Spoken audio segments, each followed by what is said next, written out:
Hi, I'm STÖK, and this is Bounty Thursdays.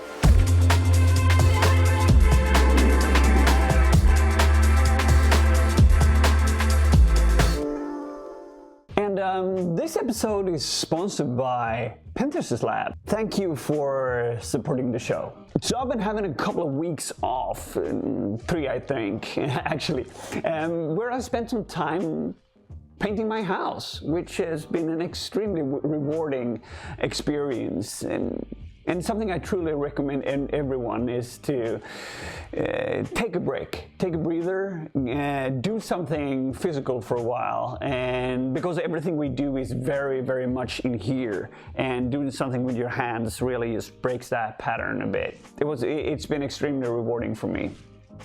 But last week I saw this blog post by Vicky Lee where she talks about how to create automation for bug bounties, and it's a really good beginner's guide how to use Wfuzz to do some path enumeration, content discovery, and even brute force for passwords and such.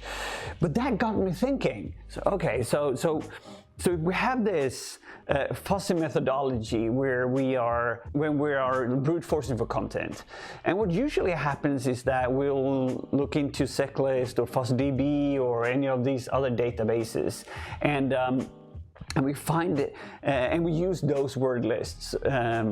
But what's going to happen is that if you're using exactly the same word list that everybody else is using, you're going to end up getting dupes. And that led me on to starting to think about how can we create word lists that are updated, fresh, dynamic, and contains content that are specifically catered towards this target that we're going after. And Robery recently dropped a tool called scripthunter, and scripthunter is a tool that finds JavaScript files for any given website.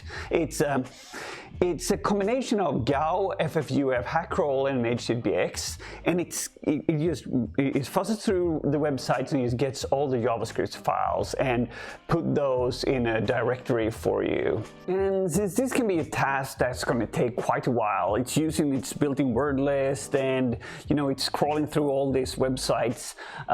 It has a built-in Telegram bot configuration for it, so it's going to give you a notification in Telegram when it's done. And I really started to fall in love with the whole Telegram bot thingy lately, and Shutdown has made this repo where he has this basic Python script that you can just put into an alias and add that to end on whatever kind of bash liner that you're using.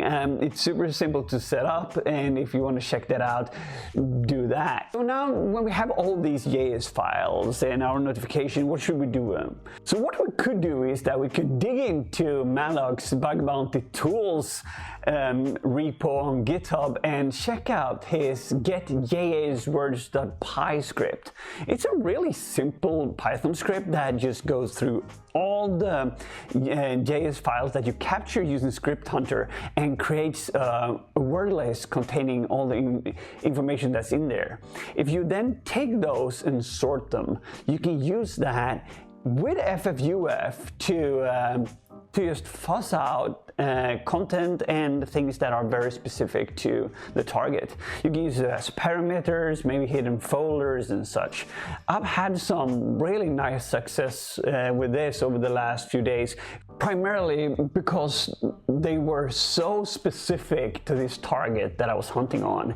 But to get that extra juice and just add that to the rest of your fuzzing list, now we're talking very, very, very aimed content discovery. And if you really want to take this to the next level, Robery again has dropped another tool called JSMon, which is a simple tool that looks for changes within JavaScript. So what it's doing is that you can configure a couple of JavaScript files that it should monitor. And if the devs push anything there or there's been any change to it, you will get yet another notification within your Telegram bot. And if you really, really want to take this to the next level, Abdullah Hossam has created a tool called URL Tracker. And what this really does is that it monitors whole app for changes within web pages and during specific times that you can that you want to check for it. Even hourly, daily, weekly, monthly, it will detect if there's been any changes to the website at all. It looks for S3 buckets, Azure, JS files, etc., and all of that in a really fancy UI. So if you want to take it to the next level with your monitoring and do that open source style, give that a go.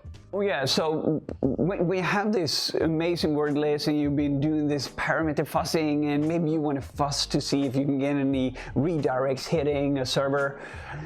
BitK has finally released Pawn Machine. It's over at the Yes We Hack Git repo, and I haven't had any chance to test run it yet, but I did see the talk on HongKong, so I'm super excited to spend a couple of days just digging into and see what BitK has created for us.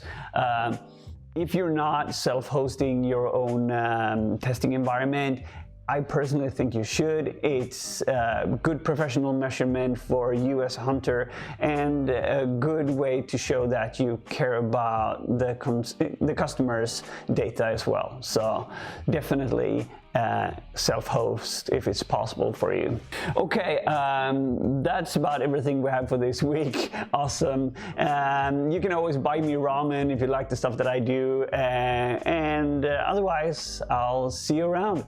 Stay curious.